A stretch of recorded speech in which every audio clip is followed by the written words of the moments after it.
Hi guys. How's everyone?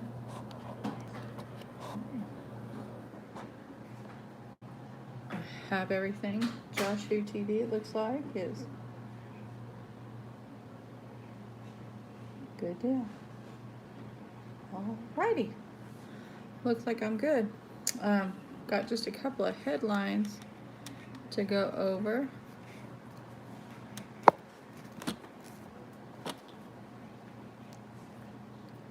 Hey Brandy, how are you, honey?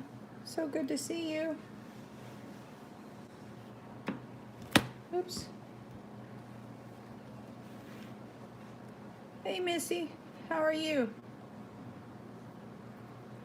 I'm going to kind of cover well as well. I'm going to go ahead and I'm going to start on the headlines. I don't have a whole lot, but I want to start with those that we broke this morning and just the updates so that we can get these updates out of the way. Now, this morning we broke with the Naval Air Station base in Corpus Christi, Texas, had been put in shelter in place, but the shelter in place, of course, at about 12:51 today, has been lifted. It says, and this comes from Chris TV, and it says Corpus Christi, Texas, a shelter in place issued for the Naval Air Station Corpus Christi has been lifted. An armed suspect was located near the Corpus Christi Army Depot Building 8 on base and has been taken into custody, said the NAS CCC Public Information Officer Fifa Kishnak, prompting the order. Texas A&M Corpus Christi also issued a code blue in response to the situation. And that is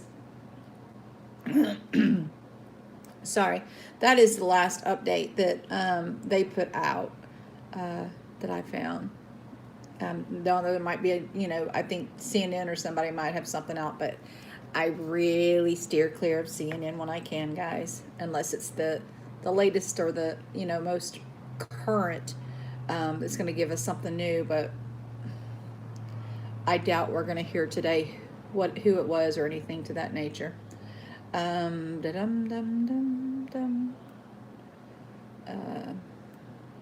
Okay.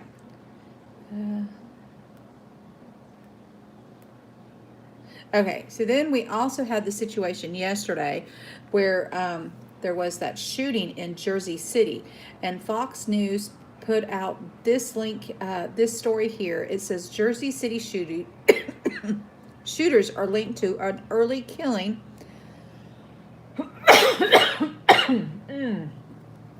Hi, Harriet. How are you, hun? Let's start this again, guys. Jersey City shooters are linked to an early killing, a sophisticated pipe bomb found at a market, investigators say. Multiple weapons and a sophisticated pipe bomb were recovered from the scene of Tuesday's deadly shooting in Jersey City, New Jersey, officials revealed at a news conference on Wednesday.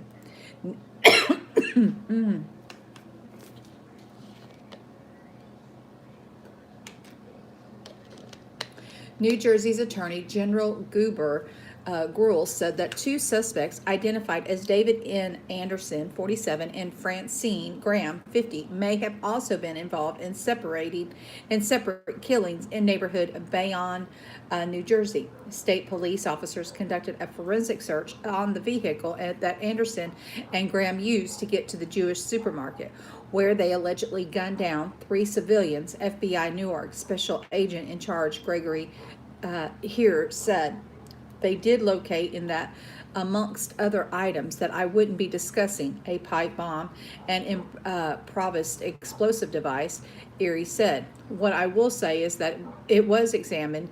It's in the FBI laboratory right now. It was viable, a device, meaning that it could be a device that would have exploded. He added that the pipe bomb was not complicated but sophisticated in the sense that time and effort went into creating it. The shootout left 6 people dead, including the shooters, 3 bystanders, and New Jersey's police detective Joseph Seals, who was shot in the head and the upper arm at a Jersey City cemetery before the suspect took off for the kosher supermarket. Officials had revealed late Tuesday that the market was targeted, but Gruhl said Wednesday that the investigators were not prepared to confirm the motive behind the incident. However, Jersey City Mayor Stephen Fulop tweeted, based on our initial investigation, which is ongoing, we now believe that the active shooters targeted the location they attacked.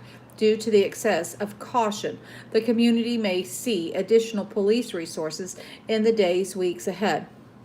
We have no indication there are any further threats. He didn't clarify, though, if the incident was being investigated as an anti-Semitic hate crime, sparking calls for further explanation. Wednesday afternoon, he tweeted, we shouldn't phrase words to stop hate, anti-Semitism. We need to call it quickly for what it is.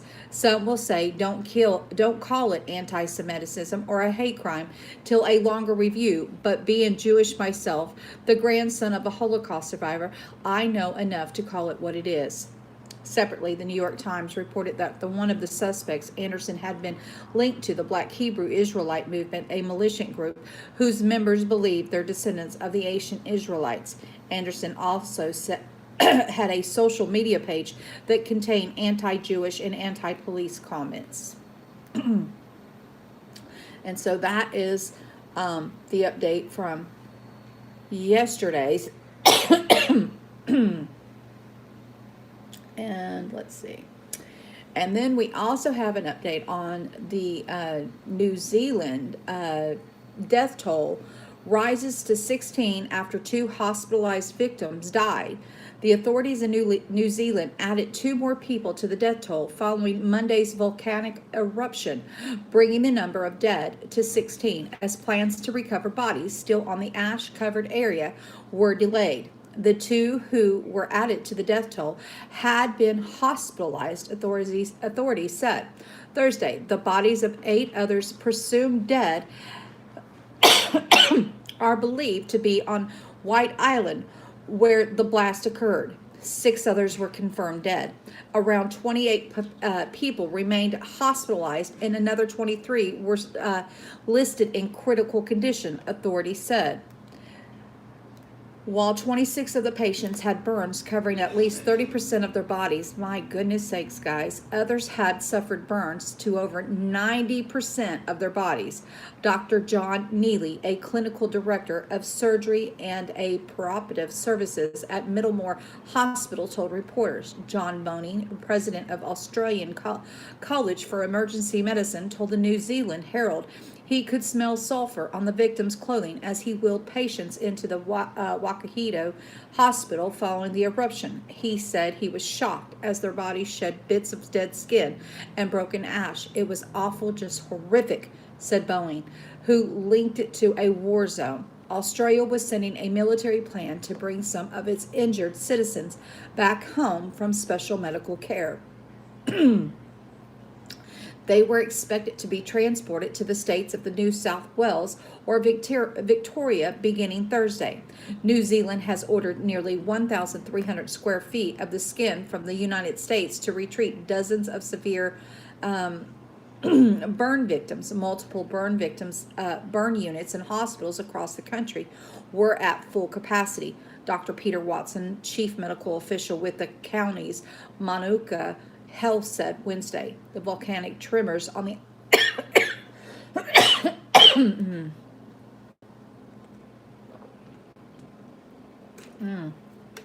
I'm so sorry, guys.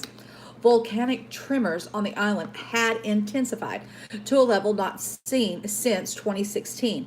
The GeoNet seismic monitoring agency said another tremor has has a 40 to 60% chance of occurring within the next 24 hours, the agency said. Authorities believe nearly 50 tourists from various countries were on the island when Monday's eruption happened, sending survivors into the sea to escape the scalding ash.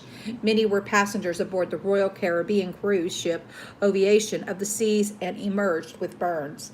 White Island has been mined for sulfur until a 1914 accident in which at least 10 people were killed and a landslide destroyed the miners' village and the mine itself. It became a private scenic reserve in 1953 and attracts more than 10,000 visitors annually. Some question why tourists were allowed on the island after a seismic monitoring experts raised the volcanic alert level last month. And that is my question exactly. Again, like I said, there had to be signs, and so why would you allow people to go and visit that? We do have one more update, but on the lines of volcanoes, I came across, I seen somewhere, someone had posted there was a volcano erupted in Italy, but I couldn't find an article on it. Oh, you're so good, Scott. Mark. Hey, JR, how are you? Oh, you'll be back in 30? Okay. Oh, I know. And we're going to talk about the Horowitz report, Colleen, here in just a second. I want to give all these updates and kind of hit the news, and then we'll get into it because I'm going to rant some, and I just really talk about some of the things that did come out in today. Okay, so according to this Atlantic article, it says 2019, the year in volcanic activity. Out of an estimated 1,500 active volcanoes on Earth, 50 or so erupt every year, spewing steam, ash, toxic gases, and lava. Just yesterday, December 9th, at least 6 people were killed in an eruption in New Zealand's volcanic White Island in 2019. Other active volcanoes included Anak Krakatau in Indonesia, Reptador in Ecuador, and Mount Etna in Italy, Valerica in Chile, Piedra del Fornace in Reunion Island, Popocatépetl in Mexico, Rakok in Russia, and more. Collected below are scenes from a wide variety of volcanic activity across our planet over the past year. And there should be a link. I'm going to make sure it's there. It's there. There's a link in the description box if you guys want to follow through. I am going to try and share the pictures, though, because it's... this is the first picture that they give us of this volcano. It says an eruption in Italy's Stromboli volcano on July 30th, 2019, as seen as from the beach of Stromboli Island.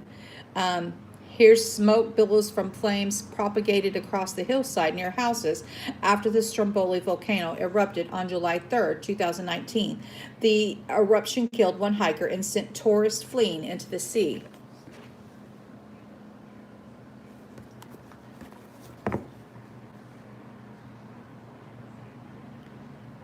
This one here is a picture of lava glowing, of course. And it says that lava is seen glowing in the lake inside a crater of Nairoji volcanic inside the Virunga National Park near the eastern Congolese city of Goma in the Democratic Republic of Congo on August 9, 2019. And this here is a... if they didn't tell me it was an eruption, I don't think that that's what I would have thought it was. Because of the angle or whatever of the picture. But it says a huge plume of ash rises from Ryuk volcano on the Kuril Islands as viewed from the International Space Station on June 22nd, 2019. The small oval-shaped island most recently exploded in 1924, and before that in 1778. Astronauts shot this photograph of the eruption as the column of ash spread out in part of the plume known as the umbrella region. the area where the density of the plume and the surrounding air equalize and the plume stops rising. The ring of the clouds at the base of the column appear to be water vapor. A tourist walks among the formals of a crater on the volcanic island of Volcano, one of the Aeolian Islands in the Tyrrhenian Sea, Italy, on September 19th, 2019. And here you can just see the steam in this picture. Hopefully you guys can see it. Just billowing off of there. It doesn't look like it's erupted, but this looks like a monster. Notice fist.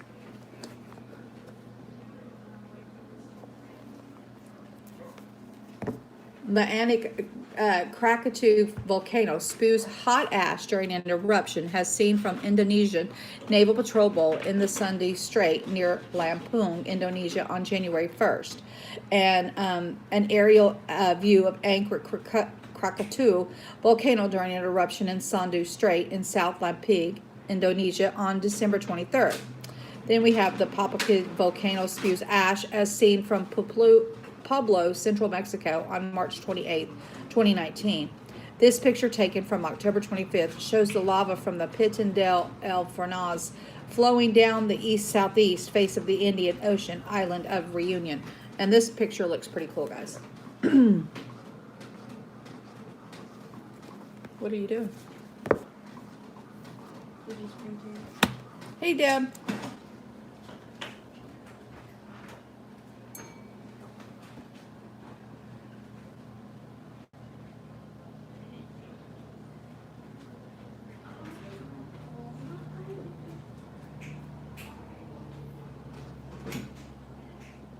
Okay, you're talking to him.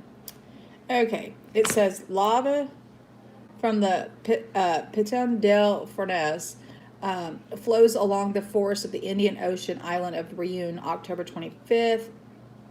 That's pretty wicked. People look at the lava flowing from the Piton del Fornaz on August 13th. And that's a wicked looking picture. Hopefully, it almost looks like lightning instead of volcano, guys. I mean, to be honest. In August 4th, 2019, a photo of geologist uses a thermal camera to make observations of water at the bottom of the Kailua volcano summit crater scientists have discovered. After a rainstorm, steam from the Kapua, Hawaii. There are just several, I'm not going to read all of this, but there is several, and I mean several pictures of volcanoes and things of that nature. I know they say that there's usually 50 or more volcanoes a year, but I don't really recall it ever being as active as it has been this year. But anyway, there are, I probably one day will go and just look at, try to do a research from the year before, just to see how many more I could find, and look at the pictures and just compare just basically, the short end of the information that is available. Then we have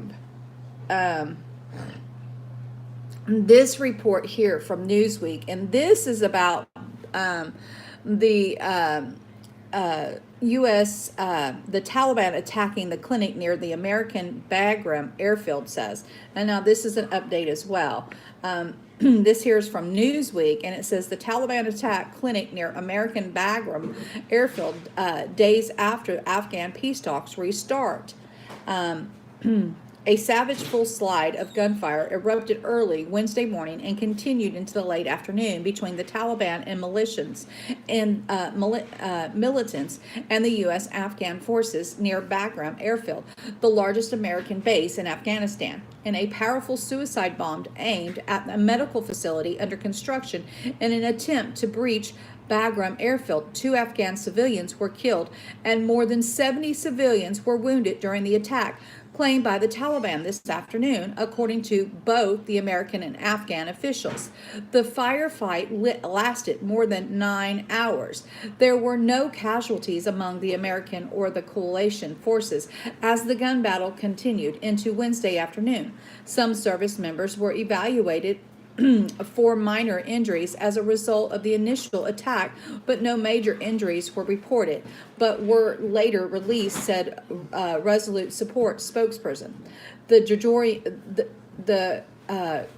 Jordanian Defense Ministry said that the Jordanian servicemen sustained minor injuries in the attack, but the injuries were not severe and hospitalization was not necessary. And if you guys will remember, when I broke with this story this morning, or last night, they didn't have any injuries listed. So this is definitely an updated version of what took place yesterday, and it's a little bit more informative. It says, in early press release, Resolute Support officials said armed fighters stood their ground inside the medical facility, but the situation is isolated to the clinic building, and the Bagram airfield is not in danger, and the defensive perimeter was never breached or compromised. The attacks comes as talks resume this weekend between the United States and the Taliban negotiators. Some 3 months after President Donald Trump abruptly canceled a secret meeting at Camp David to broker a deal to end an American's longest war. Trump cited a Taliban attack that killed Army Sergeant First Class Ellis Barreto Orts as the reason for calling off the peace talks. Last month, President Trump surprised American forces at Bagram airfield over Thanksgiving and said victory of the battlefield will always belong to you, the American warrior. In the long run, of course, the future of Afghanistan and nations across this region will not be decided on the battlefield. He added, ultimately, there will be need to be a political solution, and we're working with the President Ashraf Ghani and the Afghanistan, and we're working with a lot of people right now on a political solution decided by the people of the region themselves. Before the sun rose over Afghanistan Wednesday morning, military forces stationed at the American base heard ground attack in the Sector Bravo 5 shelter in place over an emergency alert system at Bagram Airfield in the early stages of the assault, amid the barrage of gunfire and whining sirens, according to a video of the attack posted to social media. A senior Defense Department official confirmed to Newsweek that the American military base in Afghanistan has been targeted by a suicide bombing, but was unable to provide any further details. The Associated Press first responded to the late news Tuesday evening that an American convoy had been targeted. It was not immediately clear if the U.S. military convoy was involved. The medical facility targeted by the Taliban militias sits just outside the boundaries of the American airfield, located near the northern corner of Bagram. Militias attempted to gain access to Bagram via a conjoining gate, which can access to the American base, known as the Korean Hospital, as it was formerly a South Korean-run medical facility. The Taliban militias used a car rigged with explosive to breach the steel-reinforced concrete blast walls known as the T-walls of the hospital compound. The hospital is being rebuilt to help local Afghans, but the future medical facility was badly damaged, said a Resolute Support spokesperson. As the gunfight continued into late Wednesday morning and into the afternoon, Apache attack helicopters and fighter jets were called in to provide air cover as the ground attack continued. Taliban fighters who remained after an unsuccessful attempt to breach Bagram airfield were killed in a series of airstrikes in this evening, said Resolute Support spokesperson in an updated statement to Newsweek. The fighters barricaded themselves inside the medical facility building they attacked early Wednesday morning. The spokesperson added that the coalition forces, in coordination with the Afghan security forces, informed local residents and blocked off the area before conducting these airstrikes to ensure their safety. 2 Afghan civilians were killed and 1 and more than 70 civilians were wounded during the attack claimed by the Taliban this afternoon, according to the Ministry of Interior. The attack near Bagram airfield is just of the latest of the long string of attacks the U.S. military installation has experienced since American forces first entered Afghanistan in October 2001. In April, a car bomb detonated outside the base, resulting in 3 U.S. service members being killed. 3 other American troops were wounded in the same attack. Wednesday attack comes a day after the Washington Post obtained more than 2,000 pages of government documents created by the Special Inspector General for Afghanistan Reconstruction. The damning report details how U.S. officials have a years misled the public about the war in Afghanistan, a war that has claimed the lives of more than 2,400 U.S. service personnel have died in Afghanistan since the U.S.-led invasion began in 2001. And guys, I cannot implore you guys enough to please pray for our military over there. They're just doing their job. And, it's sad that you can't trust your government. And here again is another point at hand where the government has lied to everybody for years about the entire Afghan war. And they have 2,000 documents to, hey, Miss Gloria, how are you, honey? Thank you for all that news info you gave me, girl. I appreciate it. I did a video this morning. Anyway, so then we have, let me go ahead and just knock out these other little stories, guys. So then we have Iran from Newsweek prepares for joint drills with Russia and China is ready to sail across the Atlantic. And this morning, one of those stories that I did was how Russia and China, Russia is Beijing's, we'll phrase it properly, Russia is Beijing's ally in their media stuff. So no surprise here. Russia and China are, quite chummy. But now Iran is preparing for joint drills with Russia and China is ready to sail across the Atlantic. Leading Iranian military official revealed new details about his country's first ever trilateral exercise with major powers, Russia and China, claiming Iran's ships would also soon traverse the Atlantic Ocean toward the Americans. Speaking to the semi-official Tasmanian news agency, Rear Admiral Habibullah Saira, Iran's deputy army chief for coordination, said Wednesday that the Islamic Republic's warship would defy a 12,000-mile line drawn by the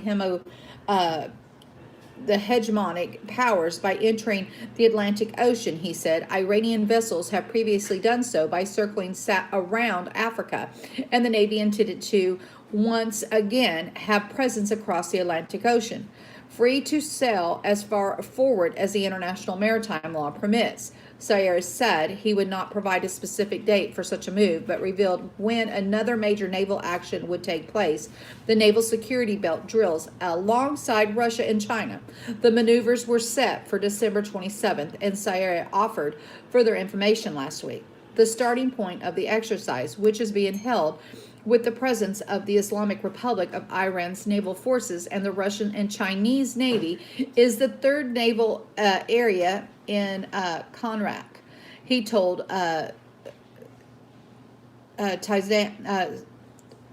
Tasman, referring to the southeastern port city where Western eyes would surely soon be watching Tehran's attempt to court two top Eastern powers amid overlapping geopolitical rivalries. Iran had sought to accelerate its naval activities as the United States has attempted to isolate it economically and politically through sanctions imposed since President Donald Trump exit last year from the 2015. And of course, we already know that. We're not going to cover that a million times. The Iranian ship along the UK vessel has since been released. Yeah. And they're just going back over stuff that we already know, so we don't need to continue to recover it, but that article is in the Wixit site, guys. Well, that's pretty cool, JR. That is way cool, guys. Is that her Christmas present? Okay. Then we have Slava Zizink's trouble with Jews may be a poor choice of words, but are you allowed to criticize Israel in UK media anymore? This comes from RT. The world-renowned philosopher Slava Zizik has emerged as the latest high-profile target in the fight against perceived anti-Semitism in the UK for a moment there, moving aside the usual suspect, Labour leader Jeremy Corbyn.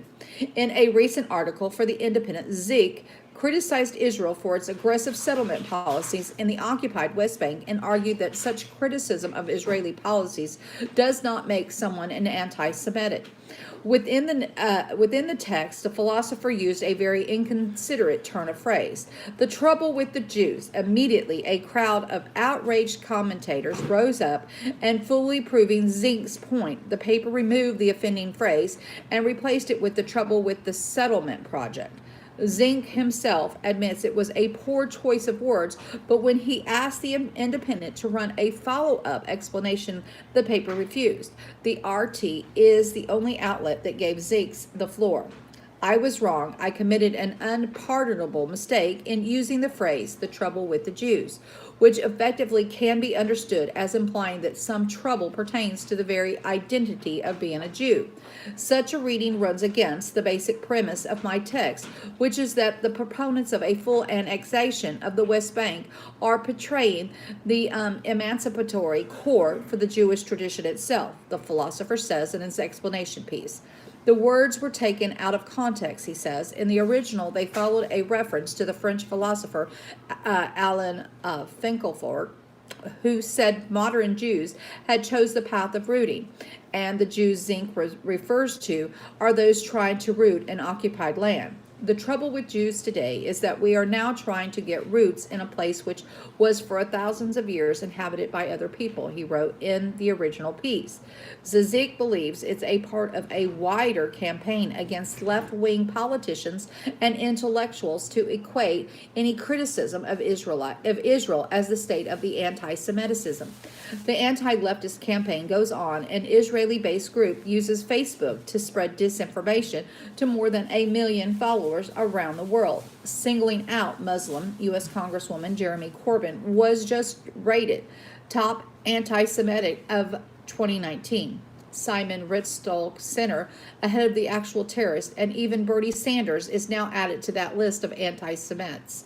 Refusing to give Zeke the right to respond to the critics, the Independent cited election coverage, crunch, and how the debate would be a tricky space to wade into. Far from letting Zink run a follow-up piece, the philosopher was even barred from posting a report to many brutal attacks he says were launched against him in the paper's comment section. Spearheading the outrage against Zink and the piece of the Honest Reporting, an organization that characteristically conflates anti-Semitism and dislike of Israeli policies and routinely criticizes media outlets for failing to adhere to the Israeli government narrative on settlements, the status of Jerusalem, Palestinians, and other points. And then it says you can read his full thing there. So if you're interested in reading what he actually said and all that good stuff, there is an article, and I suggest you go click on that Wixit site and look this up. But we're not going to read his thing. Also coming from Washington, from RT, it says Washington expands sanctions against Iran's largest airline, accusing it of weapons of mass destruction proliferation. The U.S. rolled out the new sanctions against Iranian companies, including its largest airline, Mahan Air, accused of weapons of mass destruction proliferation and the transportation of lethal aid to Yemen. The airline, which has been target of Washington's restrictions since 2011, has been repeatedly accused by the U.S. of having deep ties with the Iranian Revolutionary Guards Corps, the regularly transporting its troops and hardware around the region. The Iranian regime uses its aviation and shipping industries to supply its regional terrorists and the militia groups with weapons, directly contributing to the devastating humanitarian crisis in Syria and in Yemen. The U.S. Secretary of Treasury Stephen T. Mnuchin said in a statement statement. The time the airline was sanctioned under the Executive Order 1338-2, which targets proliferators of weapons of mass destruction and their supporters, it was not immediately clear how exactly the company engaged in such alleged activities. The allegations of the airline has been proliferating RMDs in some fashion are ridiculous, a professor from the University of Tehran, Syed Mohammed Mardan, says the new restrictions are yet another attempt to harm the Iranian people, who are a real target of the economic war. Despite claims from Washington, it only seeks to hit the authorities of the Islamic Republic. It's ridiculous that everyone knows it's ridiculous. The United States is engaging in economic warfare against Iran and ordinary Iranians, Mardani told RT. The Americans have sanctioned Iranian airlines for decades now, and what they want to do is make it more dangerous for people to fly. The Treasury sanctioned 3 general sales agents of Mahan Air, as well as dozens of aircraft belonging to or operated by the airline. The sanctions might have very heavy implications for the airline, which will likely be barred from using airports in the countries fearful of secondary sanctions coming from the U.S., as well as likely causing other problems, former Pentagon official Michael Maloof believes. It could affect their ability to get component parts depending upon the type of aircraft, he told RT. It could be devastating in the respect and affect the safety of passengers. It could ultimately have the effect of shutting down the airline, and maybe that's what the U.S. wants to do. Besides the air carrier, the sanctions also targeted an Iranian businessman, Abdolseen Kadher, and 2 shipping companies belonging to him. The businessman stands accused of terrorism support and partaking in the IRGC smuggling operations. The U.S. Secretary of State Mike Pompeo said a move is part of the maximum pressure campaign sanctions against Iran. Mahan Air is the largest privately owned airline of Iran, boasting a fleet of 55 aircraft. The company operates scheduled flights to over 40 domestic and international destinations. Apart from being known for repeatedly getting into trouble with the U.S., the company made international headlines this April when it launched the first ever direct Tehran Carcass route. And that again is from RT. Then we have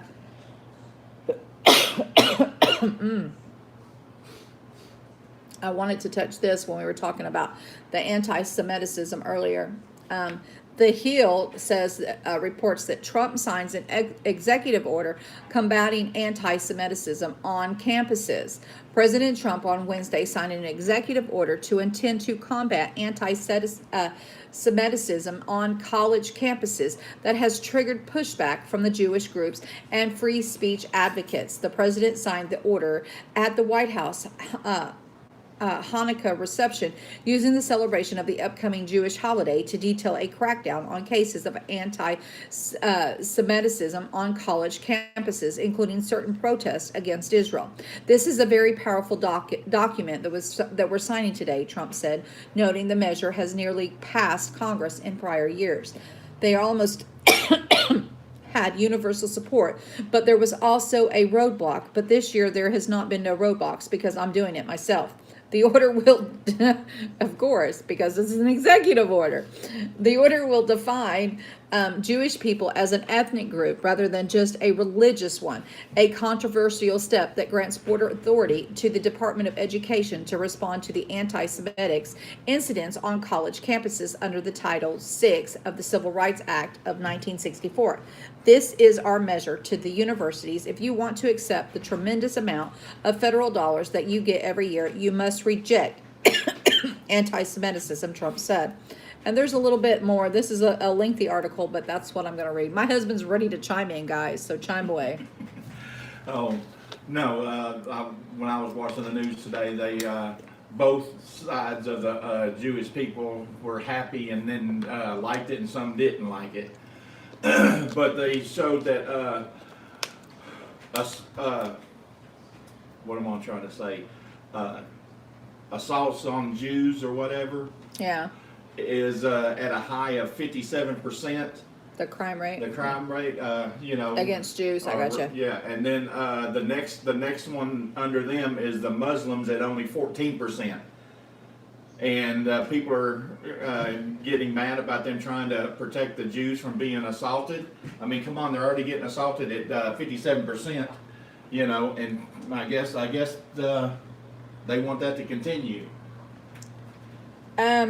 And 411, in my honest opinion, about I believe that there is no constitution, that it's completely been shredded.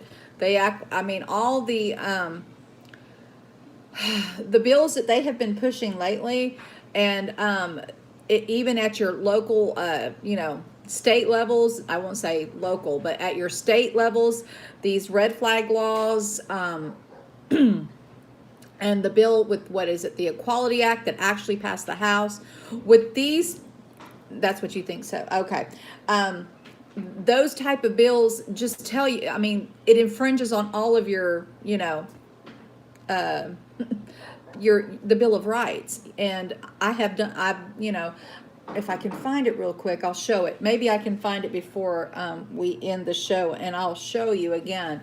I'll bring up the Bill of Rights. I have a pocket one, and I could just bring it up, and it would be so much easier if I can find it. I have so much stuff, and if anybody attempts to move anything over here, I can't find it, and I get outraged. So I don't like the calling them. I hear you.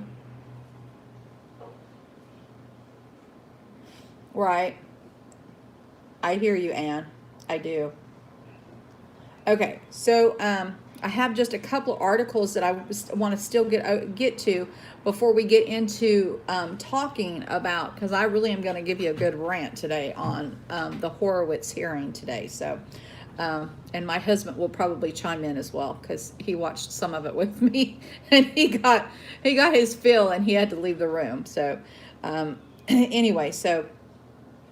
This here is from Sputnik News, and it says Russian media reveals what Merkel told Putin after Paris talks of Normandy for leaders. The implementation of peace agreements regarding the settlement in eastern Ukraine's Donbass region topped the agenda at the Normandy 4 talks, which wrapped up in Paris on Tuesday. German Chancellor Angela Merkel has assessed the Normandy 4 negotiations by uttering just one phrase, which pertained to Russian President Vladimir Putin, which was said without much joy. Russian daily Komsomolsk Andrea Kolsvin's reports.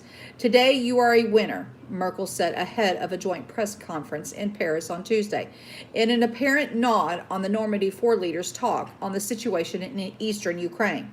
Ukrainian President Volodymyr Zelensky said that he considers the talks a draw in the current stage of the negotiation process. According to him, he felt some concessions from Putin. At the same time, Kalinsko cited that sources are saying that Putin and Zelensky spoke to each other like people from different worlds, and that the president only paid attention to their own arguments. The Komsomolsk report came after the Normandy 4 leaders adopted a joint communique, which confirmed the commitment to the full implementation of the ceasefire in eastern Ukraine by the end of the year. The leaders also pledged to support an agreement within the trilateral contract group within 30 days on a new crossing point along the line of a contract based primarily on humanitarian criteria. The communique underscored the Minsk peace agreements of eastern Ukraine's Donbass settlement continued to be a bias for the work of the Normandy 4. Normandy 4 leaders endorsed Minsk peace accords. Kyiv launched a special military operation in Ukraine's southeast in April 2014 after local residents refused to recognize the new Ukrainian authorities, which came to power as a result of the coup. This was followed by residents voting for the creation of the independent Donetsk, the DNR, and Luhansk, the LNR, People Republics. In February 2015, the two sides reached a peace agreement after talks brokered by the leader of Russia, France, Germany, and Ukraine, and the so-called Normandy 4. In the Belgian capital Minsk, the deal stipulates a full ceasefire weapons withdrawal from the line of contact in Donbass, as well as a constitutional reforms that would give a special status to the DNR and the LNR. The ceasefire regimen has repeatedly been violated, with both sides accusing each other of multiple breaches, undermining the terms of the accord. So we'll see if they get... Hey, Scan, how are you, honey? So good to see you. So we'll see if they get their ceasefire. I don't think there's ever going to be a ceasefire over there, guys. Just don't see it. Now this here's also an update. I don't know how I oversaw it, but this here's an update from this morning. The Chilean Air Force discovers debris believed to be from the missing C-130 aircraft. Chilean officials announced Wednesday afternoon they had located debris from the Chilean Air Force C-130 transport that disappeared the previous day while bound for Antarctica.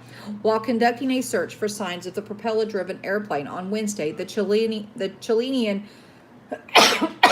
ship Antarctica Endeavour discovered sponge remains floating in the sea roughly 30 kilometers from where the C-130 was last seen on radar, according to an announcement by the Chilean Air Force. The sponges are believed to have been attached to the plane's fuel tanks, which are located inside its wing pods. However, the items are being returned to the mainland for further analysis, according to the press release. Carrying 17 crew and 21 passengers, the C-130 took off from Chile Punta's area on Tuesday afternoon, bound for military installation on King George Island, just off the coast of Antarctica and about 770 miles southeast of their departure point. However, they didn't make it there, disappearing about 450 miles into the trip while over the Drake Passage. Chilean Air Force General Eduardo Mosquero told local reporters that the plane never activated a distress beacon before suddenly dropping off radar, while the waterway is under a treacherous weather was reportedly clear and the calm on Tuesday. Earlier on Wednesday, U.S. Southern Command announced it was dispatching a P-8 Poseidon electronic surveillance aircraft to the Punta areas where the base as El Salvador to help aid in the search effort. Our thoughts and prayers are with the people of the Chile and with their families of the missing as we join other regional partners supporting Chile's ongoing search for the C-130, its crew and their passengers, Southcom Commander U.S. Navy Admiral Craig Fowler said in a press release. Built by the Lockheed since the 1950s, the heavy-lifting aircraft has been since a continually ever since, serving in dozens of nations and filling a wide variety of roles from transport to firefighting to close the airport support gunship. And when I read this last night, they said that this was supposed to be a test flight. I did not know that you took passengers on test flights. I could see the crew being there, but the test flight, the passengers, I don't know. That just doesn't make sense. To me anyway. And then we have this article that says, from Sputnik, that says U.S. cybersecurity firm accuses the DPRK hackers of partnering with the Russian Bonnet operation. A new cybersecurity report asserts that North Korea-based hackers belonging to Lazarus Group have recently teamed up with the most resourceful Russian Bonnet operation of the landscape. California-based cybersecurity firm Sentinel-1 released new research on Tuesday alleging Pyongyang's Lazarus Group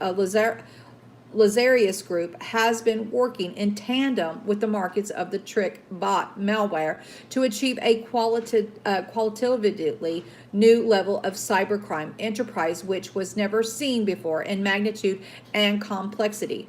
For me, it's the biggest crimeware story since I don't know when. Some Sentinel-1 researcher and co-author in the report Vital Krems told Reuters the Lazarus Group has a relationship with the most sophisticated, most resourceful Russian bonnet operation on the landscape. According to the report, the Lazarus Group, which has been accused of malicious cyber activity and subjected to sanctions by the U.S., took toolkit to the TrickBot Anchor project. The cybersecurity firm arrived at its conclusion after the investigation of the TrickBot Anchor server and identifying the presence of Power Rakabi tool previously identified in hacks attributed to the North Korea-based hacking group.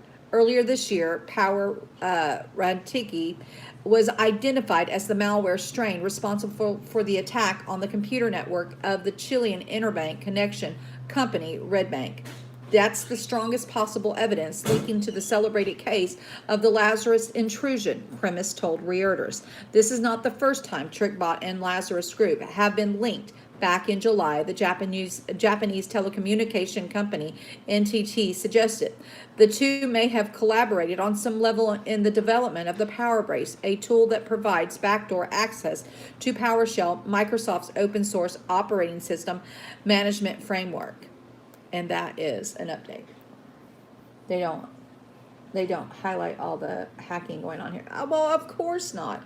This is just, one of those to give you a little but not enough, situations.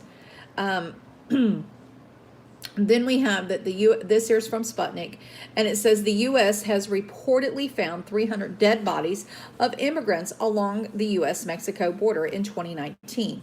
A recent report on forthcoming government data revealed that at least 300 dead bodies of individuals believed to the U.S. bound immigrants were found along the country's southern border with Mexico, citing U.S. Customs and Border Patrol data that has yet to be made public. The Washington Examiner reported Wednesday that agents of the U.S.-Mexico discovered 300 dead bodies along the boundary during the fiscal year in 2019, which began in October 1st, 2018 and ended September 30th, 2019.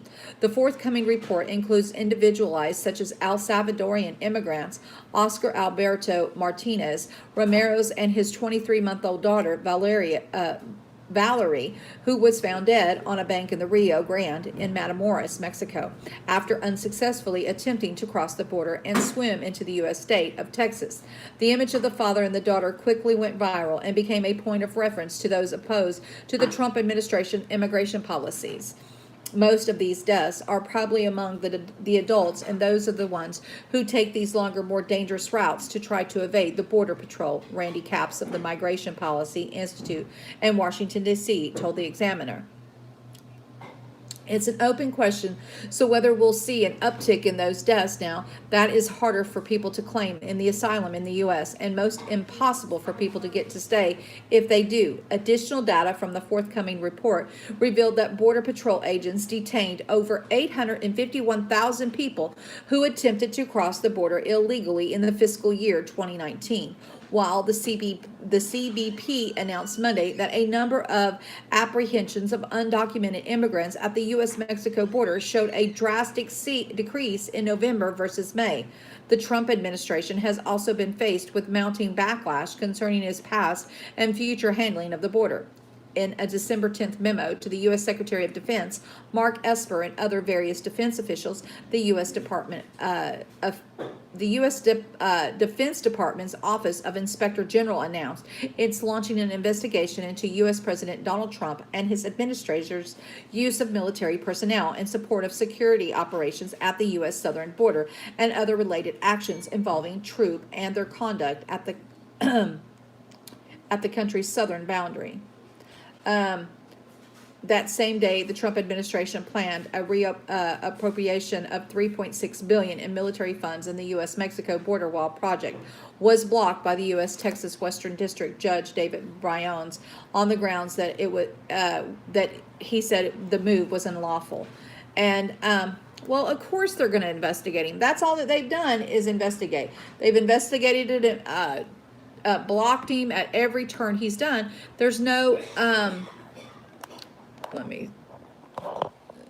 he's had no luck. I mean, on a serious note, they and because he's Donald Trump and trying to protect the United States is a sin. Right. But Obama done the same thing and nothing happened to him. They praised him for it. Right. It's insane, guys. It truly is. And I don't know where their heads are, Let's just open up the borders and let everybody come in. I don't know. Anyway, so then we have RT that says a genealogy hobbyist database sells out to the FBI linked forensic genetic oh, mercy. I have to stop and restart. Hold on, guys. My stream stopped over here. I have to stop and restart. And I hate that because now I don't know how much Josh Who missed. I just realized they weren't online anymore. They'd gone off. And that's because I'm using this stupid OBS, but that's the only system that I can link to it. Sorry, guys. I'm just like making sure I stay live here. So it says genealogy hobbyist database sells out the FBI linked to forensic genetic sequencing firm, and this comes from RT, guys.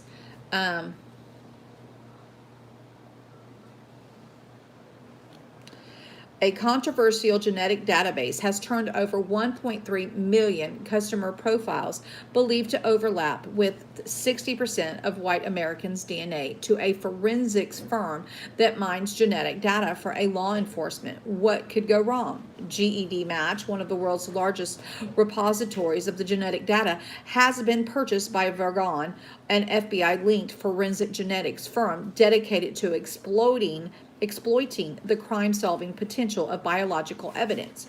While the GED Match was founded in 2010 as something of a hobby site for amateur genealogists to upload the result of personal DNA tests, the company does not conduct its own tests and uncover unknown family relations.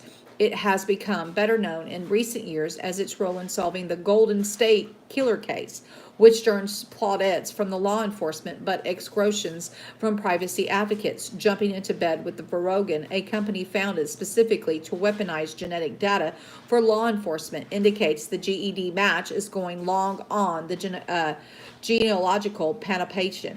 So I guess they're trying to link everybody to serial killers, so they'll say if you're going to be a hazard or not to community. It isn't just 1.3 million individuals, reportedly increasing by 1,000 every day, who have profiles on the GED Match who are potentially imperiled by the Varrogan acquisition. A 2018 study found that the same DNA search that nabbed the Golden State Killer would serve up data on some 60% of white Americans through distant relatives, third cousins, or further, with the proportion increasing exponentially as more users sign on to the database. Only about 0.5% of the U.S. adults are currently subscribed to the GED Match. When that number surpasses the 2%, the DNA dragnet will be capable of ensnaring upwards of 90% of white Americans. GED Match came under fire earlier this year after its founder allowed police to dig through the user's DNA profiles to solve an assault case, violating the site's own terms of service that limited authorities' access to the database to homicide or rape investigations only. Oh, goodness sakes. Where did my story go? Oh, goodness. All right, guys. Hold on just a second.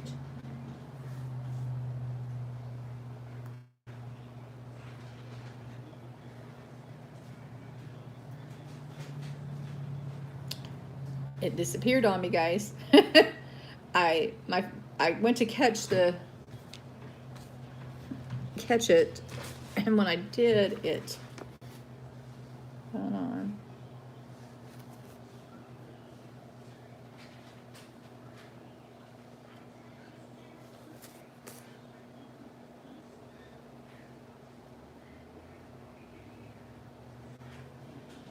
Okay, here it is. Okay. Despite her founding, let's see where we were. GED Match to overhaul its term of service, allowing users to opt in to having their profile matched against police crime scene samples, but such anomaly barriers have allegedly already been deemed irrelevant in court. Last month, a Florida detective bragged to a law enforcement convention that he had obtained a warrant to search the entirety of the GED Match, opt-in or opt-out, opt-ins or no opt-ins, and had every single profile at his fingertips within 24 hours. Despite having been founded specifically to furnish law enforcement with genetic data, Varrogan is positioning itself post-acquisition as defenders of the GED Match users' right to genetic privacy.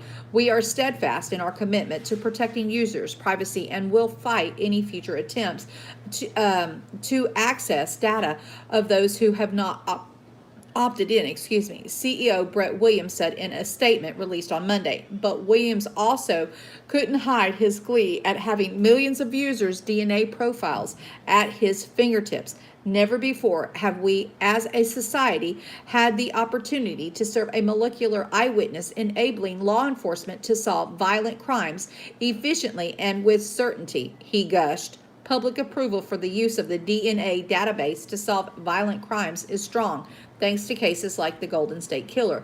But genetic researchers agree that it is a slippery slope for using DNA to nab murder suspects, to hacking the DNA and using it to frame people. Exactly, using it to frame people. Most of the tests uploaded to GED Match are consumer DNA tests conducted by corporations like 23andMe and MyHeritage, similar but not the same as the forensic test Varogan specializes in. Their widespread condemnation by the Food and Drug Administration as health scams have not stopped upwards of 26 million people from feeding their one and only genetic sequence into their industrial maw. But access to the different data points offered by consumer DNA tests actually beefs up the detection capabilities of the forensic test, a bonus customers probably didn't have in mind when they purchased their original test.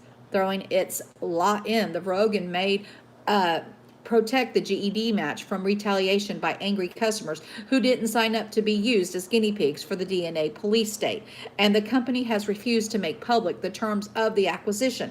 A genetic testing company trying to get on the good side of the nascent national DNA dragnet could do worse than to cozy up to Varogan. The FBI has officially adopted the group's technology to generate DNA profile for its national DNA index system, which began a nationwide rollout this year with the eventual goal of placing a DNA testing kiosk in every police station. Indeed, the only losers in this deal seem to be the customers, whose DNA can now be used against them. And that is so sad, guys. I mean, it's extremely alarming. And all I can say is if you haven't done it, please do not go and give up your DNA to any of these facilities because it looks like they're going to try to use it against you. It's insane, guys. Insane. Okay, so then we have from Fox News, hundreds of birds were found dead on a Welsh road, and police aren't sure why. And if any of you guys were on Twitter, I think Marv is actually doing a poll to get your feel for what you think is the cause of all these dead birds. Hundreds of birds were found on a road in North Wales, and police say their deaths are a mystery.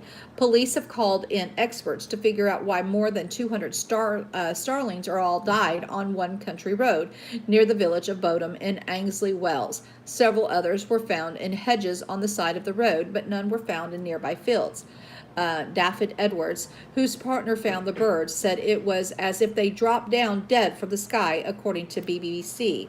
And the road is just covered here, guys.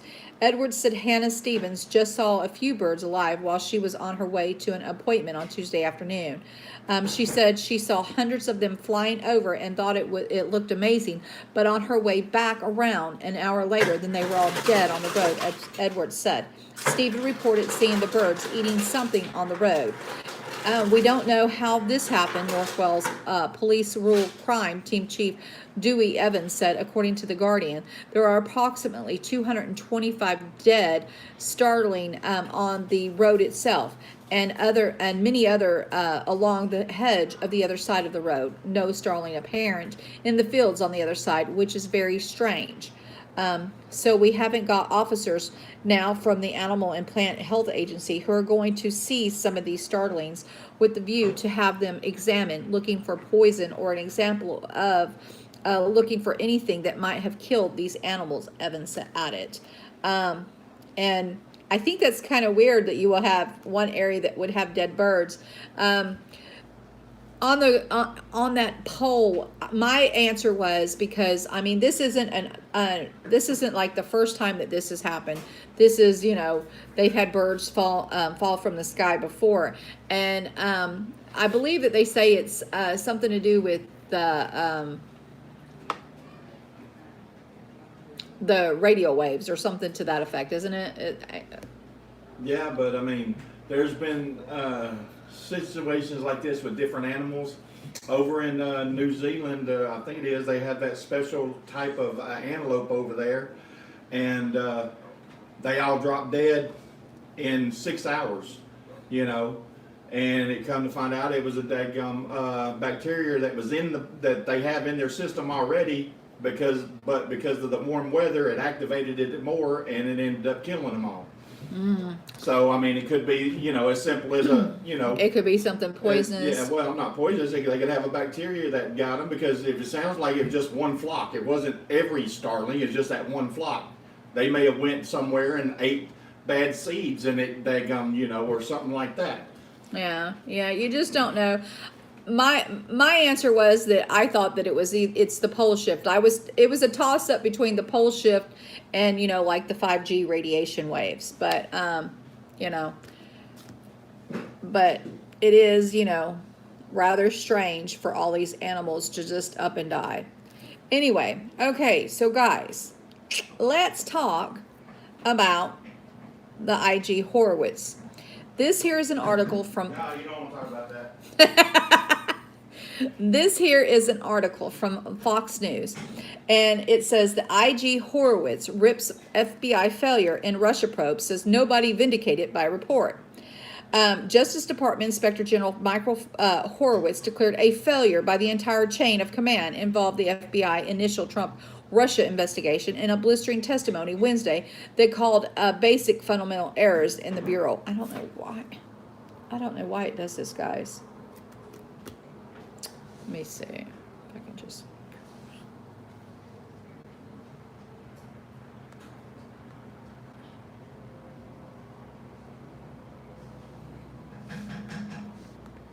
Stupid article doesn't want to load, so give me just a second, guys, see if I can still find it here.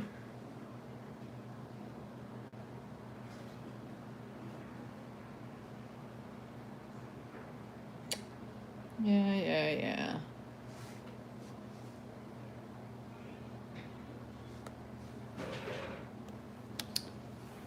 Give me a break.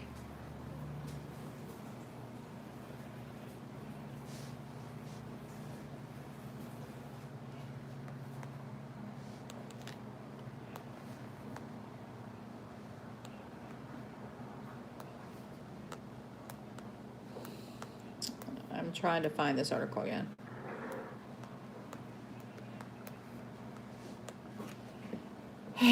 Bear with me, guys.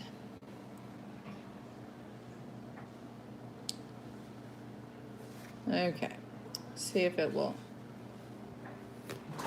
It is not wanting to load. Okay, well, hopefully you guys can access this. Oh, here it is. When I say it's not going to load, it loads. Okay. Justice Department Inspector General Michael Horowitz declared a failure by the entire chain of command involved in the FBI initial Trump-Russia investigation in a blistering testimony Wednesday that called out a basic and fundamental errors in the Bureau while stressing that this newly released report on the probe does not vindicate anyone. The tone of the testimony during the Senate Judiciary Committee hearing ran counter to much of the coverage surrounding the reports released that zeroed in a core finding that the investigation found no evidence of political bias and were indeed justified in launching the 2016 probe.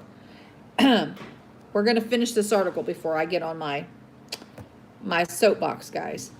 Horowitz reaffirmed that finding touted by congressional Democrats eager to defend the probe at Wednesday's hearing, but his testimony as a whole amounted to a tough assessment of the Bureau's actions and clarified that his 2-year review on Russia probe origins and use of Foreign Intelligence Surveillance Act, the FISA warrants to surveil a Trump campaign aide, did not close the book on the bias question either.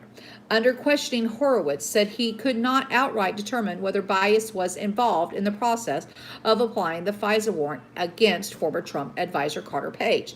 Can you say it wasn't because of a political bias? Senate Judiciary Committee Chairman Lindsey Graham, RS Republican from South Carolina, asked. I do not know, Horowitz answered. He also said he was not ruling it out regarding the possibility that bias influenced those decisions. In the run-up of the report release, a number of leak-based media reports focused on the no bias finding, painting the picture of an IG report that largely would go easy on the FBI. But the actual document highlighted numerous errors and missteps in the process. While Horowitz himself was highly critical, several GOP lawmakers argued Wednesday that the report was in no way an exoneration for the FBI, with Senator Mike Lee, a Republican for Utah, calling such claims crazy. Former FBI Director James Comey essentially claimed vindication on Monday, declaring in the wake of the report that the criticism of the Bureau actions was all lies, an assertion Graham brought up Wednesday. Is that a fair assessment of your report? Graham asked Horowitz, citing Comey's vindication claim. Horowitz bluntly replied, I think the activities we found here don't vindicate anybody who touched this FISA. He did say that the report reflected that the so-called Crossfire Hurricane investigation was open for authorized investigative purpose and with sufficient factual predication.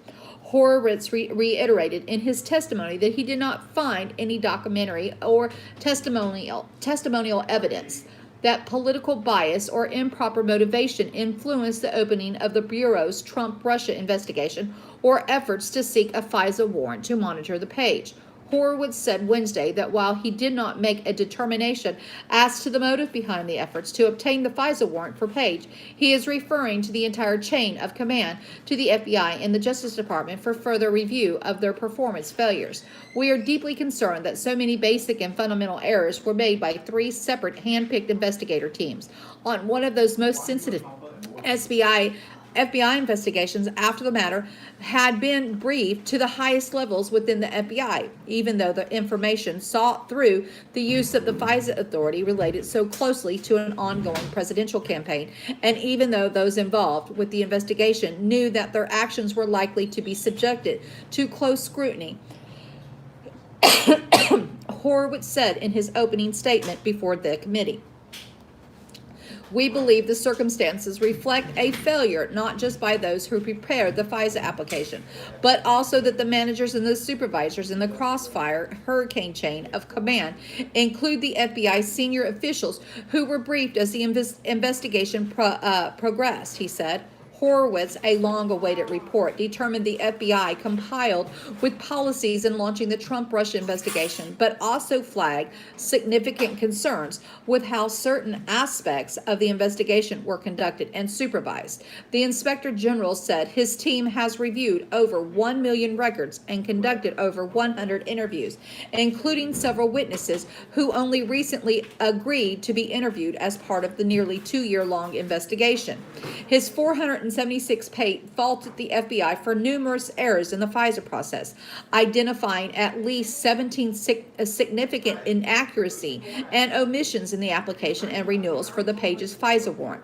The report said that the Page's FISA application omitted information that the FBI had obtained from another U.S. government agency, detailing its prior relationship with Page, including that he had been approved as an operational contact for the other agency from 2008 to 2013. Horowitz noted that under the FBI policy, every FISA application must contain a full and accurate presentation of the facts. Nevertheless, we found that members of the Crossfire Hurricane team failed to meet the basic obligation to ensure that Carter Page FISA applications were scrupulously accurate, Horowitz said Wednesday.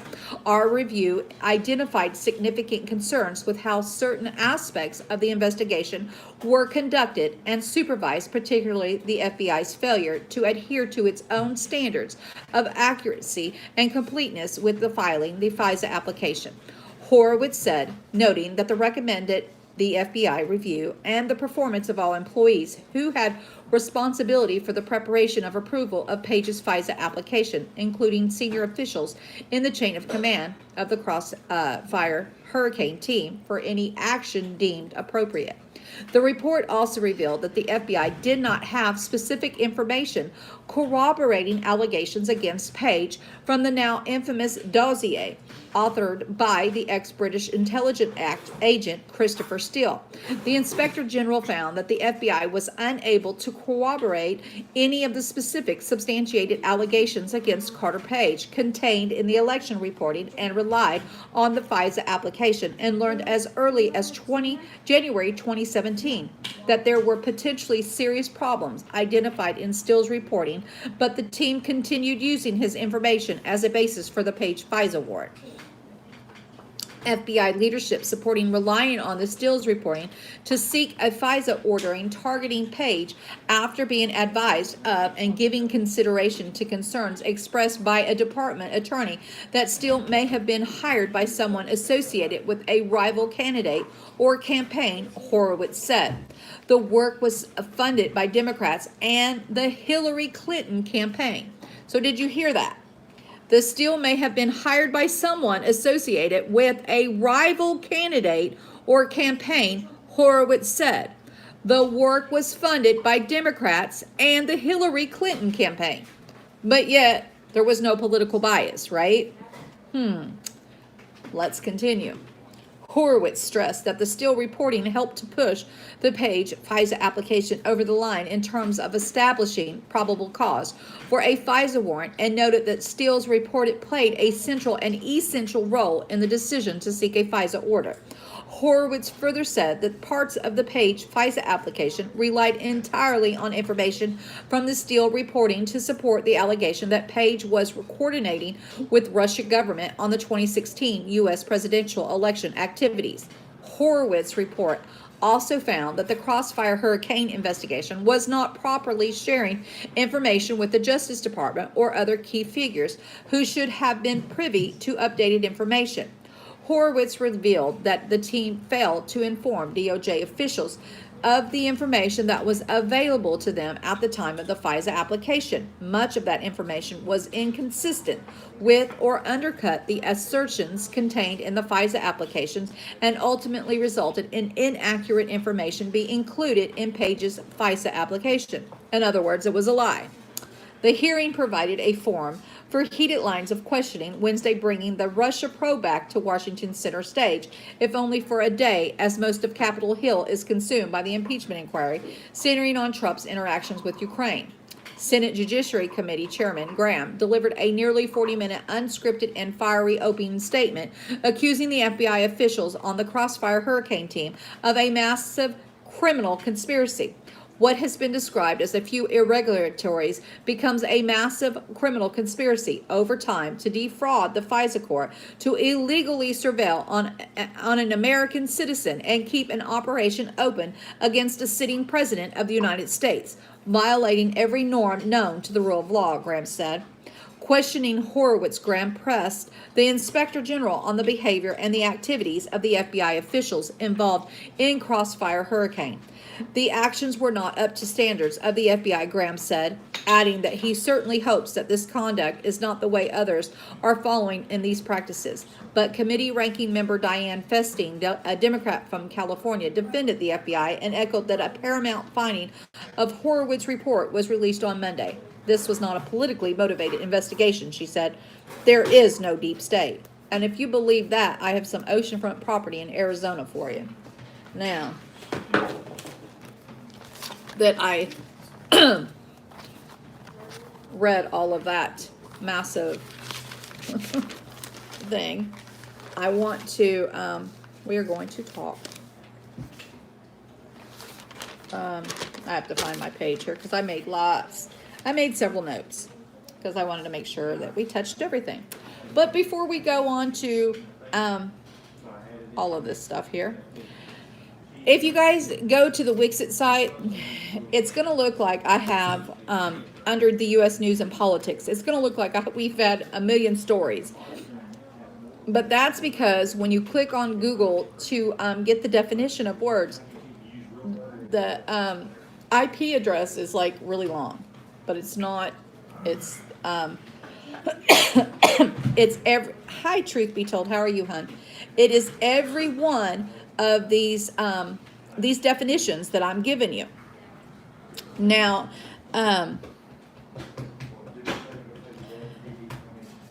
Okay, so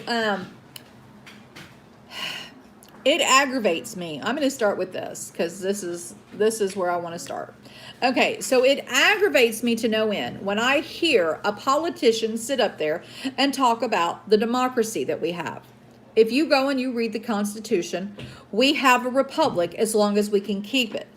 I want to literally, I told my mother if I heard them say it one more time today, which I didn't hear them say it, so I didn't make no trip to DC, but you probably would have saw me on the 5 o'clock news because I would have been heard, I'm telling you. I was infuriated because they continuously throw, this is a democracy. No, this is a republic, or was a republic, because I believe we have lost the republic. The word democracy has I have the definition there, guys. The definition for democracy is an index compiled by the Economist Intelligence Unit, the EIU, a UK-based company. It intends to measure the state of democracy in this is how many countries have democracy. I'm sorry. How many countries have democracy? There are 167 countries, of which 166 are sovereign states and 164 are UN member states. So that's how many countries have democracy. That is how many countries have democracy. So did you hear that? There are 167 democracy companies. Those are communistic countries, guys. I hate it for anyone that thinks that this country is a democracy. You're saying that this is a communist regimen when you say that this is a when you say that this is a democracy. This is a republic. And I will show you. Democracy. Now we have the definition. The other was to show you how many countries are democracy. A system of government by the whole population or the eligible members of a state, typically through elected representatives. A state governed by a democracy, a control of an organization or group of the majority of its members. That is your democracy. Okay? Somewhere it said something about it normally under capitalism and democracy, it says are accents in third world, meaning third world countries. Okay, guys? So democracies were supposed to be for like third world countries. We're not a third world country. We are supposed to be a republic. I hope everyone understands that. And I can definitely show you in the Constitution if I need to. Anyway. So now that we're up to date on this being a republic and not a democracy, that just irritated the crap out of me. Okay. So then another thing that was a little bothersome was was how they continue. I told you guys this was going to be a rant. I was going to get on my soapbox, so you're just going to have to bear with me just a minute. Okay. So or at least I hope you'll bear with me because I have lots of points and valid points to make here, guys. Okay, so the verbiage, the wordage, the usage. I want to say it was Lindsey Graham said spy, and Horowitz said no, that it was illegal surveillance. Well, I'm going to give you the definition of spy, and I'm going to give you the definition of illegal surveillance, and you be the judge.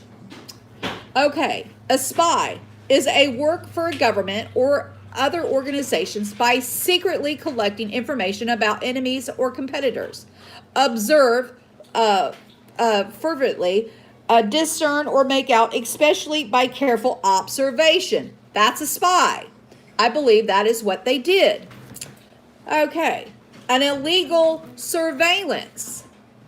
Unlawful surveillance occurs when someone installs a hidden camera or uses it to view, record, or broadcast someone else while they are dressing or undressing, using a bathroom or changing room, or any other situation where intimate parts of their body are exposed. Well, I don't believe that our president had any intimate bodies exposed in this unlawful surveillance in a bathroom. And there was a question about wiretapping, bugging, something of that nature. So I guess apparently there was one wiretap somewhere along the line. So that might, go into their illegal part of it, maybe, possibly. I don't know. But as far as everything else, I would say that it all reverts back to spying. So I can definitely say, without a shadow of a doubt, if you go and you look up the definition of spying, I do believe that they were spying by the definition of what spying means. Okay, so let's continue. Like I said, I have notes, guys. Okay, so they also said that the Trump and the Clintons were briefed at the same time, right? But that the Clintons was a briefing, but the Trump classification was not a briefing; it was an investigation.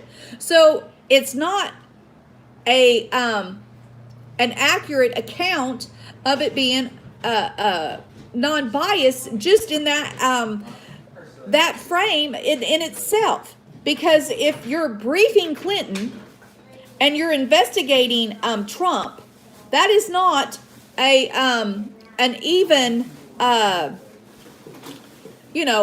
unbiased move, period. I don't care how you slice it, dice it, put makeup on it, put a pretty bow on it, it does not make it equal. Okay? If you're investigating one and briefing another, there is no that's two different entities. Okay? All right. But yet, both were supposed to be unbiased and equal. And I believe that shows you right there, just in that's unbiased, that's bias. Okay? So then, we have,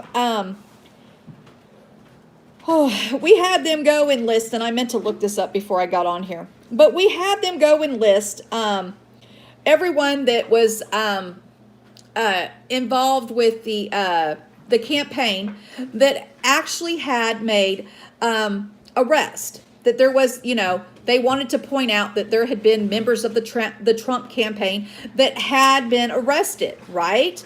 Well, there might have been members of the Trump campaign arrested, but they were not arrested for anything that had to do with this stupid dang thing. They kept saying that the Ukraine didn't have anything to do with this, but the things that they arrested Manafort were for Ukraine. The stuff that they arrested his attorney on, Cohen, it had nothing to do with this damn report or anything else. It had to do with, bank fraud of some sort. I mean, give me a break, people. But they expect us to be so stupid to think, because a couple of people got caught doing some illegal transactions that had nothing to do with this stupid FISA application or this Mueller investigation, because they think we're too stupid to see. I'm outraged that people actually literally believe anything that comes out from up there. It has disgusted me to no end. As if we're stupid, guys. I'm really ticked. Okay. Let's continue here. Let's talk about what the FBI OIG report did, in my opinion. He sugarcoats everything. He whitewashes it to make the FBI, so there's not a shadow over the FBI, guys. And that is my, he might give you enough information in his reports, but he sugarcoats it. The FBI, in their incompetence, everything they did was unlawful. They abused their powers. Period. If me or you did any of the stuff that the FBI did, do you not know that we would be under the jail? Leaving it for 30 seconds. Okay. All right, Deb. Do you not know that we would be under the jail? And then let's go, and I want to talk now about how they continue to want to tell us about the Russia meddling. They want to emphasize and blame the Russia meddling.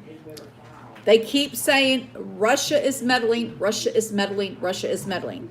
Well, I believe that we can rest assured that United States meddles in every other country's elections. I believe that we can assert this and honestly say that there's enough evidence out there that we can prove that the United States meddles in other elections. Do I believe that that the Russians meddled on a level that they're trying to say? No, I don't believe it. I'm sorry. I just do not believe it. This is all smoke and mirrors, guys. I'm going to tell you why. Okay? They threw this out there, but nothing has been said about it. And I am livid. Okay? Well, let's talk about who actually meddled in the 2016 election. The GPS dossier, whatever you want to call it, was funded. This reporting and all this stuff started and was bought and paid for by the DNC, also by HRC. So they obviously did their meddling in our 2016 election. And what is happening to them? Not a damn thing. Nothing is come up of this. Nothing at all. Yeah, sure, there might be some kind of recommendations that we are not knowing about or things of that nature. But I ask you guys, and this is just something to think about. How long, in all seriousness, does it take to get to investigate anything? I'm going to tell you, I'm going to point out two things, okay? JFK's murder. JFK, when he was murdered, we knew who did it within minutes, I believe. You know, it was almost automatic. When 9/11 happened, we knew who did it almost as soon as it happened. Correct? Okay. So, okay, I'm sorry, sweetheart, that you're driving, but thank you for continue to listen. But here we have, you know, they're so quick to give us this information, but yet when it comes to investigating the elite, their own people, the people of the Democratic Party, we drag our heels. It takes years to get information to the public, when in all actuality, they've been sitting on a lot of this for months. Okay? It might have taken him, 19 months to investigate this, because it was a lot to look at. And I'll give Horowitz that. But you cannot tell me that there should not be forthcoming indictments from this investigation already. But yet we are not seeing anything come up. And why is people are stupid and you can't fix stupid. Exactly, truth. That is exactly it. You can't fix it. But it's extremely, extremely unnerving to sit here and listen to this hearing, and they're up here continuously blaming Russia. And believe me, I don't give two what about Russia. But when you have evidence of HRC and the DNC that started all of this to begin with, they were paying for all of this, and they do nothing. They have done nothing, and it came out in the hearing. And of course, people, they choose to ignore this information.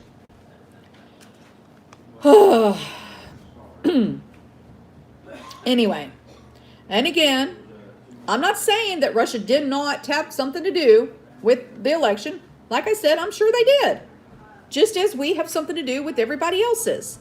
But the mere fact that, we had Americans meddling in this 2016 election, the prior election, and they're not doing anything about it.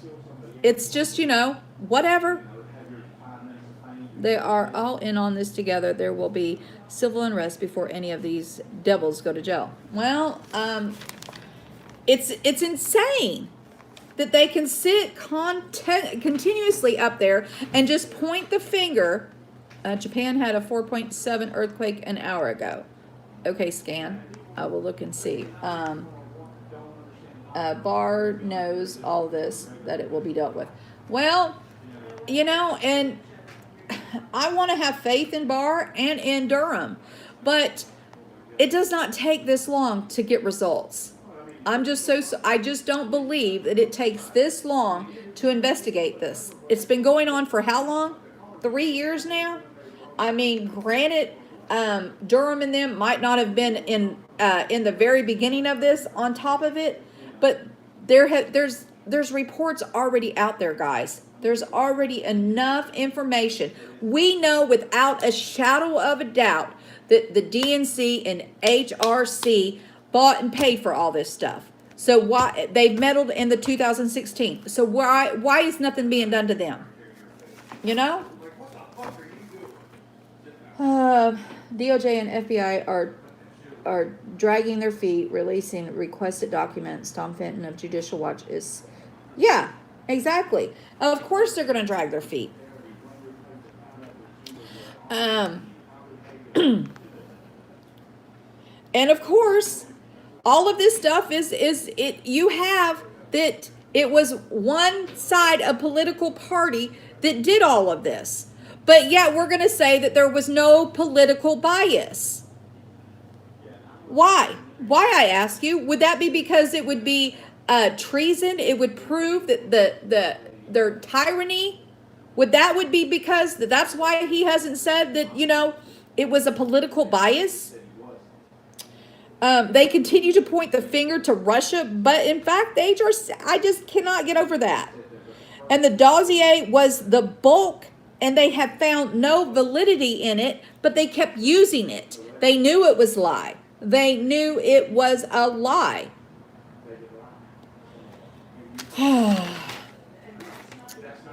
Anyway, I wanted to check into the WikiLeaks thing, because the WikiLeaks, you know, it was a part of this, all of this stuff, because, you know, that's kind of, he was going to get information of something to that nature. But let me see.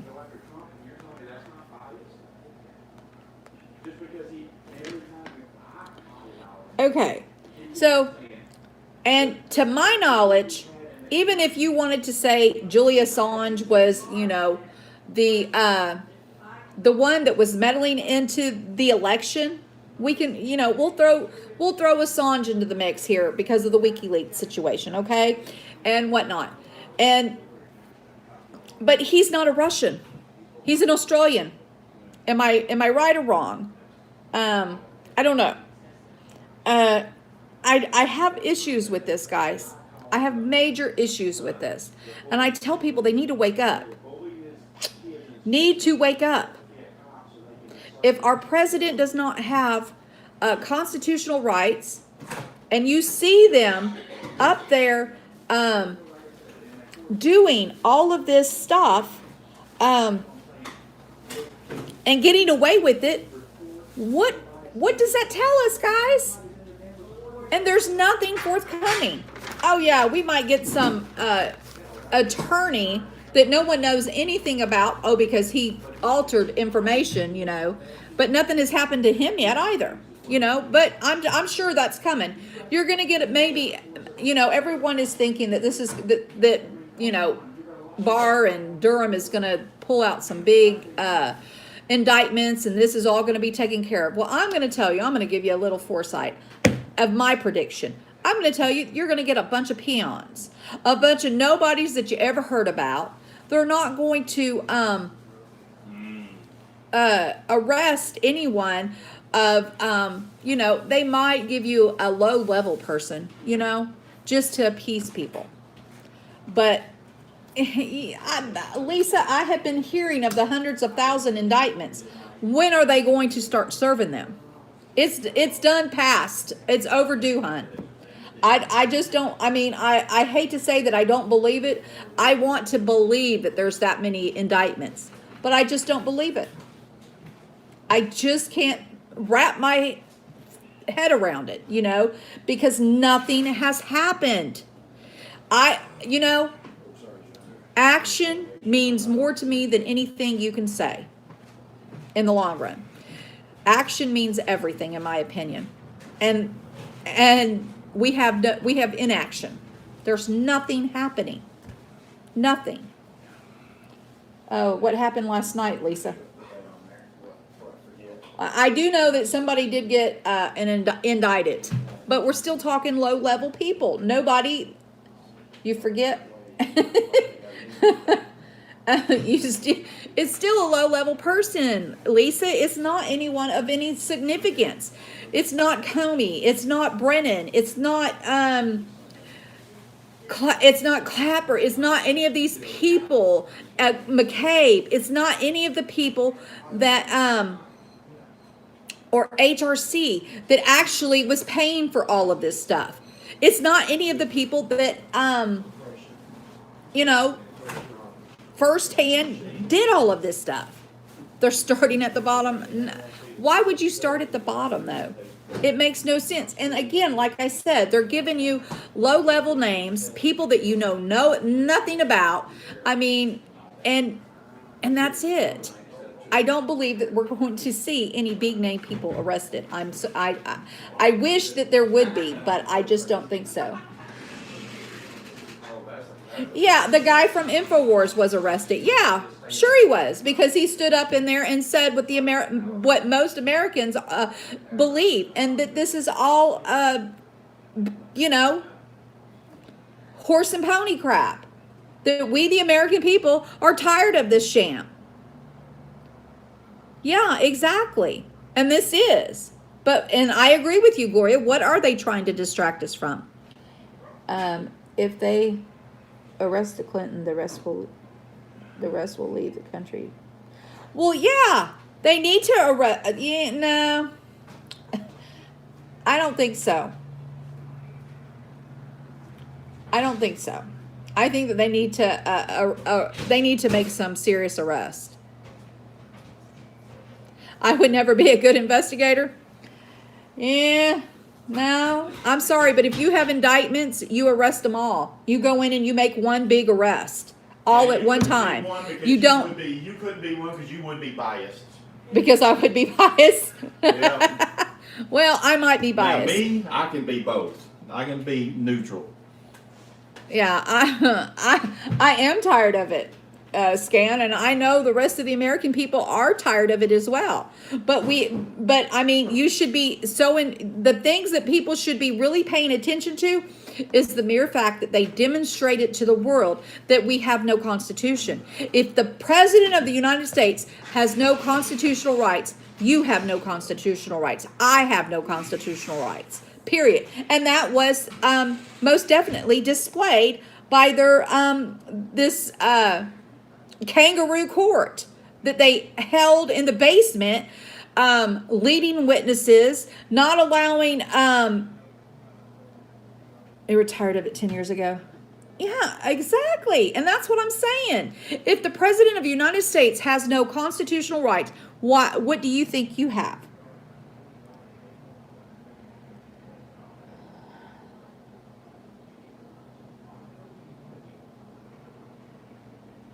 Yeah, exactly. And so now they're going to be, because Barr and Durham both have come out against the OIG report and said that they totally disagree with, the surmise of it, that I guarantee you they're going to be going after Durham and Barr, just like they have with Giuliani and everyone else that has tried to protect our president. Period.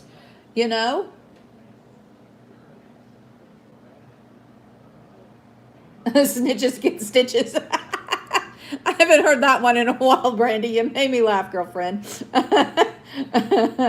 Yep, and we have no rights. And that's it. And I have literally shown the Constitution and showed you exactly what laws what the Bill of Rights and what constitution, what amendment it was that that they violated. And they have violated almost every single one of them. Do you think you have freedom of speech? I mean, really? With all this censorship? Oh, believe me, I don't think Trump is going nowhere. I mean, but I'm saying they are going to continue on and nothing is happening.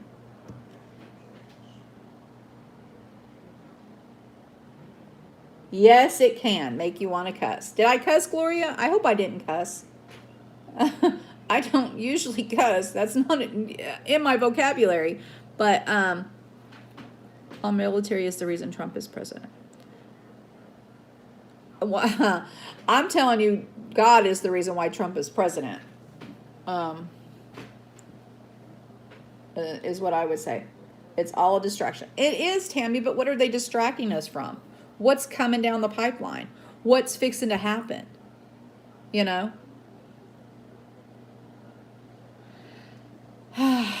Well, I'm going to say that I will definitely agree with you, Lisa, that as far as I believe they went to him and they came up with this big old plan.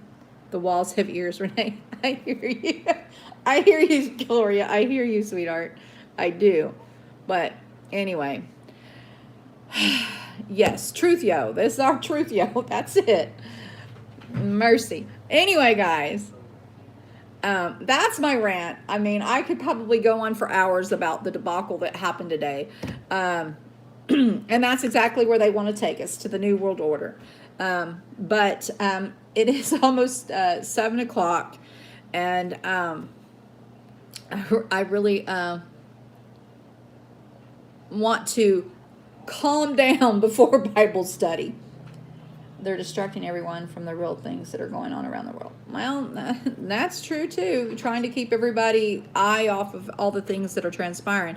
I know that I'm really bothered about all this stuff happening on naval bases. You know, what's really going on, you know? I mean, bikini is exactly what the Kenyan did. Well, thank you, Gloria. I tried. I want to give as much thorough information as possible. And I don't want it just to be, you know, well, this is what Renee says or Renee believes. I want to prove everything that I say. I try not to give out any false information whatsoever. And because, you know, that's not what this channel is about. It's about the truth. And I am going to bring the truth as much as possible. As soon as I hear a story, I try to break with it, you know. I try to bring everybody what I can find about everything. And I think that, you know, it's sad when your country is spying on your president. You know, the FBI was spying on him. I don't care, you know, what they want to say about it. They can say whatever they want. But as you saw from the definitions, it is what it is. Yeah, and they can deflect all they want, but the facts are on our president's side. Military intel. And what are you talking about? Oh, he forced them out, yeah. Section 215, boomstick, what are you talking about? The Fourth Amendment is suspended under Patriot Act, Section 215. I'll have to look that up, babe. I'm sure it is. I mean, I've heard that it has been suspended since Abraham. That every year Abraham signed, that every president signs a declaration that says that we are under martial law, but nobody knows about it. But it has gone on since Abraham. So I would definitely, yeah, that's what that article that I read earlier said, that they were having some more activity and that it could erupt in the next 24 hours again. Kind of some crazy stuff. All this action going on. The earthquakes are, you know, in an uptick everywhere. We have all these volcanoes going off. It's getting kind of crazy, guys. The earth is talking to us. Mother Nature's talking. Oh, you're good, Scan. You're so good. Yeah, you're so good. But if you want to, I'm sure you probably already read it, but there is 2 articles in there. I also put an article from the Atlantic about some of the volcanoes. It gives a list of all the volcanoes for 2019 that have erupted, and it also has some pretty cool pictures.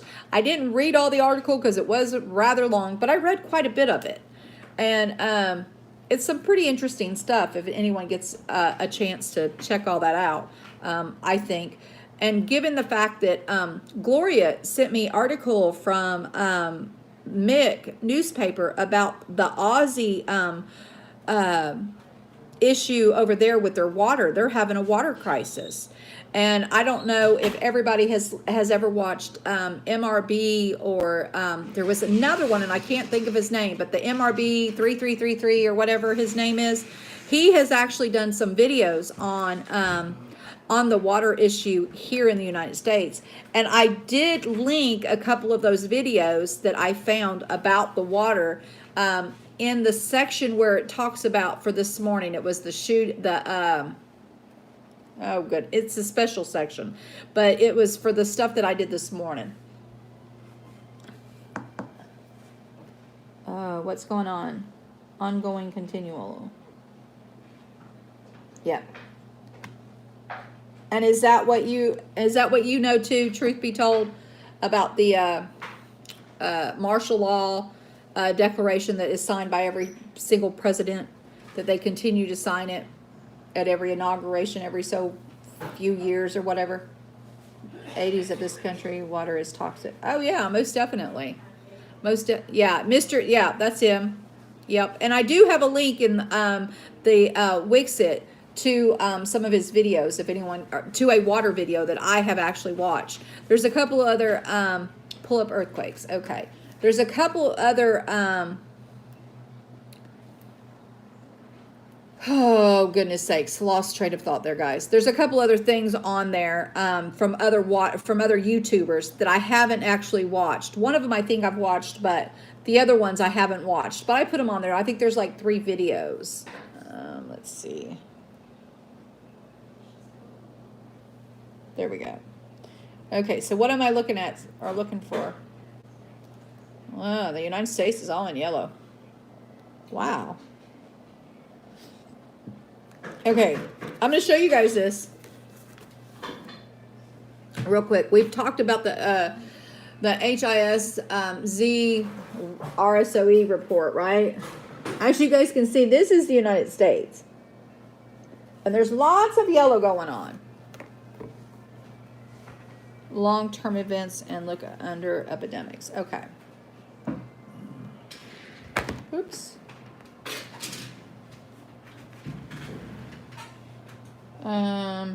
Long-time events, epidemics.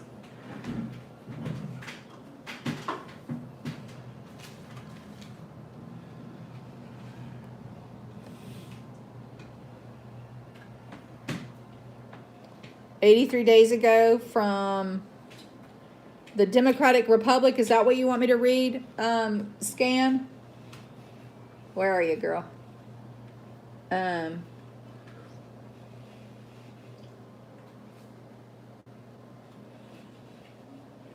Is it the Dominican Republic? I'm going to click on that one real quick. It says medical and public health determined to have occurred to be ongoing, an extraordinary threat. Responsive is no action is no longer needed though, but it says dead people are 4,096, and it's from a bacteria, the measles. Congo. Okay, so is that it about the measles? But it gives you a warning about bacteria and viruses, hepatitis A, B, C, and influenza A, Lyme disease, salmonella. Is that it? Is that the one you want? Because this is from the Democratic Republic of Congo. Yeah, the media is a circus. You are so right, Deb. You hit the nail on the head there, girl. Is that the one you were talking about? Scan, Congo? Yeah, okay. Yeah, there was 4,000 deaths 4,096 deaths related to measles. And that's what this says. It says the disease agent measles. That's a lot of deaths. But there is 179,477 persons that are infected. That this is confirmed. Guys, if you don't have this, Rosa, let me see if I can copy this and I'll put it in the chat. I really suggest everybody keep an eye on this because it gives you updates, guys. I love this link. I really do. It gets to be addicting too when you first get it too. So just fair warning.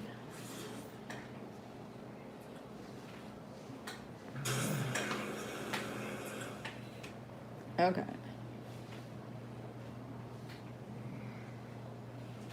Okay, guys. There is the link.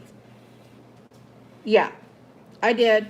I clicked on it. That's where I got all that information about it being the measles. And we'll go look at the earthquakes real quick just to see where the latest one was. And New Zealand did have just a 2.0, and a risk is volcano on one of those geonets there reported. Nevada had a 2.2, and California had a 2.1, and Japan had a 4.7. Yep, they sure did. About an hour ago, according to this today. Let's see, do we got any bigger ones? There was a 4.8 in Indonesia 4 hours ago. And 6 hours ago, there was a 5.4 in Indonesia. And again, this is close to a volcano. Volcanoes are at risk. And then I'm going to just go down here and check out the volcano report. Because this actually has a volcano report. This is like the coolest site, guys, ever. I'm telling you. I think it is anyway. It gives you updates all the time.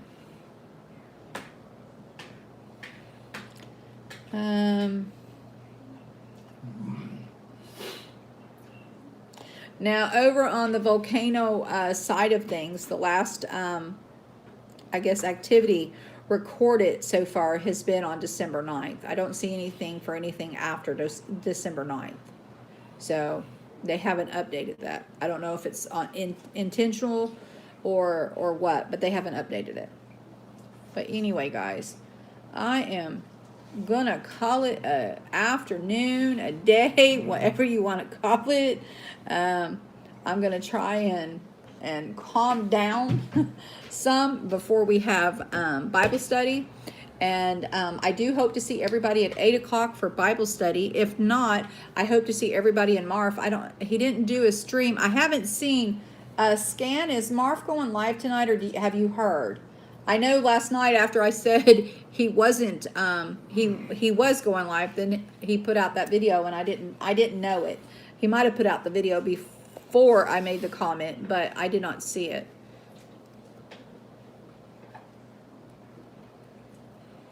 Oh, wow. That ain't good. Well, thank you, Scan. Do you know, Scan, do you know if Marf is going live or not, real quick? Or does anybody know?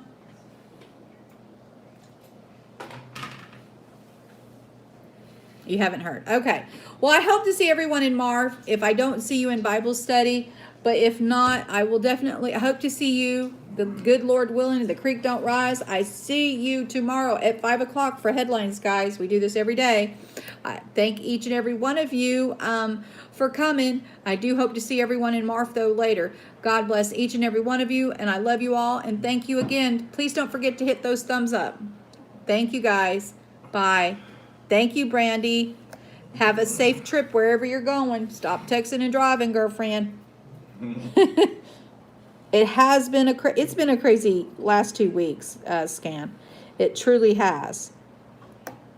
I love you too, truth be told. You all have a blessed night. We'll see you at 8, hopefully for Bible study, though. If not, Marfin. We'll be Marfin together if Marf goes live. Bye, guys. God bless y'all.